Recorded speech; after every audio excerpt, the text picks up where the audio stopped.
बेटियों को इतना पढ़ाया नहीं जाता था, ठीक है ना। बेटों को पढ़ाया जाता, बेटों को आगे रखा जाता था। हम लोगों को अगर पढ़ना होता तो हमको स्ट्रगल करना पड़ता था, लड़ाई करनी पड़ती थी। But now time is change. अब बिल्कुल समय बदल गया है। अब जितना बेटों के लिए चिंतित हैं, उतना ही पेरेंट्स बेटियों के लिए भी। यस और नो? यस। जैसे जैसे टाइम चेंज हो रहा है, वैसे वैसे माइंड सेट भी चेंज हो रहा है। और क्यों हो रहा है? मैं आपसे 2 क्वेश्चन पूछूंगी, जवाब आपको देना। ध्यान से सुनना। हमें किस तरीके की सोसाइटी चाहिए? सिंगल सोसाइटी जिसको सिर्फ बेटा रन करे या सिर्फ बेटी रन करे, या इक्वल सोसाइटी जिसको बेटा और बेटी दोनों मिलकर रन करे? नॉट सिंगल, इक्वल या सिंगल?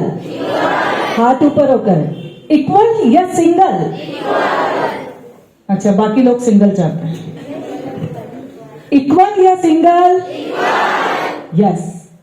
क्यों जरूरत पड़ रही है इक्वल सोसाइटी की? दोनों बराबर तरीके से एजुकेशन ले, कैरियर का सिलेक्शन करें, और अपने रास्ते को चुनने के बाद, सेलेक्ट करने के बाद वो किसी न किसी अच्छे जॉब ओरिएंटेड फील्ड के अंदर जाए। हर एक के पास सपना है या नहीं? सपना किसी लड़की का नाम नहीं है। सपना किसका नाम है? सपना किसका नाम है? जिंदा दिल जिंदगी का नाम सपना है।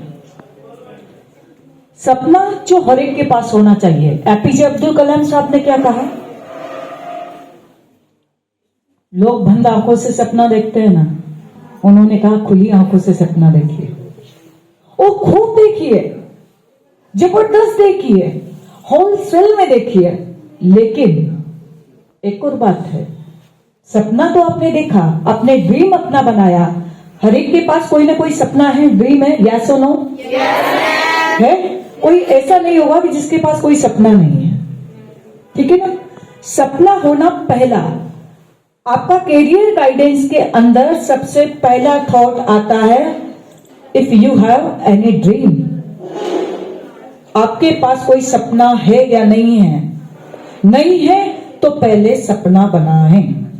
अब सपना बनता है आपके इंटरेस्ट, आपकी हॉबी, आपका शौक, जो आपको जबरदस्त पसंद आ रहा है, जिसके अंदर आप पूरा घुल जाते हैं, जिसको करने के बाद आपको बहुत सेटिस्फैक्शन मिलता है, खुशी मिलती है। वो कौन सा काम होगा? हो सकता है कोई किसी को ये सोचने में बहुत अच्छा लगता है कि यार मैं बड़े होकर लेक्चरर बनूंगा, किसी को ये लगता है कि मैं बड़े होकर साइंटिस्ट बनूंगा, किसी को लगता है मैं पायलट बनूंगा, किसी को सीए लगता है, किसी को डॉक्टर्स लगता है, किसी को इंजीनियर लगता है, किसी को ये लगता है कि हो सकता है मैं कोई और पद पर नहीं, मैं बिजनेसमैन बन सकता हूं, चार्टर्ड अकाउंटेंट बन सकता हूं, ड्राइवर बन सकता हूं, कुछ भी। तो जिसको जो अच्छा लगता है, पहले सेल्फ एनालिसिस, अपना मूल्यांकन करें कि मेरी हॉबी, मेरे इंटरेस्ट किस साइड में जा रहे हैं। आज सिर्फ कैरियर में गवर्नमेंट अपॉर्चुनिटी नहीं, प्राइवेट सेक्टर और पीपीपी सेक्टर, पीपी मतलब प्राइवेट पब्लिक, और इस तरीके के जिसमें पार्टनरशिप के माध्यम से कई तरीके के जॉब मिल रहा है। तो सिर्फ गवर्नमेंट जॉब के लिए आप अप्लाई करेंगे और सक्सेस होंगे या नहीं होंगे, तो हमें दोनों ही चीजों में होपलेस नहीं होना है, क्योंकि आज पोस्ट कम है और अप्लाई करने वाले लोग ज्यादा हैं। तो ऐसे समय में हमें अपने शादी करने से पहले पेरेंट्स के, आज आपके पेरेंट्स अगर आपको ये बोल रहे हैं, किसी के पेरेंट्स कि नहीं शादी के लिए तैयार हो जाओ, तो आप सबसे पहले क्या बोलते हो? पढ़ाई करनी है, या फिर आप ये बोलते हैं पढ़ाई पूरी हो गई तो वो लड़का कोई भी हो, वो ये बोलता है कि मुझे पहले जॉब लगने दीजिए, चाहे गर्ल्स हो या बॉयज। और बिल्कुल ऑब्वियसली बिल्कुल सही है, आज के परिप्रेक्ष्य में हमें पहले जॉब लगना है। तो एक सपना तो होता है अपने लिए कि हम जॉब ओरिएंटेड बन जाए, खुद के लिए कोई अच्छा बिजनेस व्यवसाय या अर्निंग सोर्सेस के साथ जुड़ जाए। और दूसरा सपना हमारा होना चाहिए कंट्री इज फर्स्ट, देश पहले, हमारा देश पहले। हमारे हर कर्तव्य के अंदर, हर काम के अंदर हमें अपने देश की झलक दिखनी चाहिए। हमें 26 जनवरी और 15 अगस्त जैसा दिन दिखना चाहिए। यस सुनो, सिर्फ वो 2 दिन नहीं, हर दिन देशभक्ति का जज्बा होना चाहिए। कि जब मेरे पिताजी ने मेरे को पहली बार थप्पड़ लगाया था तो मैंने ये कमिटमेंट किया था। अच्छा, थप्पड़ क्यों लगा था मुझे? क्योंकि मैंने जींस पहनी थी। हमारे गांव में जींस अलाउ नहीं थी। तो जब मैं बहुत आपकी एज ग्रुप की रही होगी, 9th-10th में शायद, तो उन्होंने जब थप्पड़ लगाया तो मैंने अपने मन में एक बात कही थी। मैंने कहा, पापा आज आपने मेरे को थप्पड़ लगाया ना, आने वाले समय में आप ही मेरी पीठ थपथपाएंगे, मैं ऐसा काम करूंगी। और वो बात मेरे जहन में इस तरीके से घुस गई कि कितनी ही चैलेंजेस मेरे सामने आ गया, लेकिन मुझे वो बात कभी मैं भूलती नहीं। अब मैंने उसको नहीं भूला तो प्रकृति ने मेरे डिटर्मिनेशन को देखते हुए, आज 22 साल हो गए सोशल डेवलपमेंट सेक्टर में काम करते हुए, कई सारी स्कीम्स देखे, प्रोग्राम देखे, उनको फील्ड लेवल पे बहुत सक्सेस किया। और मैं आज आपके सामने खड़ी हूं, जिस लड़की को कभी किसी ने पेंसिल गिफ्ट नहीं किया, पेन गिफ्ट नहीं किया। राजस्थान में महिलाओं के लिए 3 अवार्ड होते हैं जो महिलाओं और बेटियों को दिए जाते हैं। सबसे पहला अवार्ड होता है डॉक्टर भीमराव अंबेडकर महिला कल्याण पुरस्कार, जो गवर्नर देते हैं राजस्थान के, और उसमें 51,000, राजस्थान के गवर्नर का मतलब क्या होता है? राज्यपाल, जो सीएम, चीफ मिनिस्टर और गवर्नर देते हैं 51,000, और वो होता है समाज कल्याण विभाग राजस्थान सरकार जयपुर से। तो मुझे 2018 में वो पुरस्कार प्राप्त करने का अवसर मिला।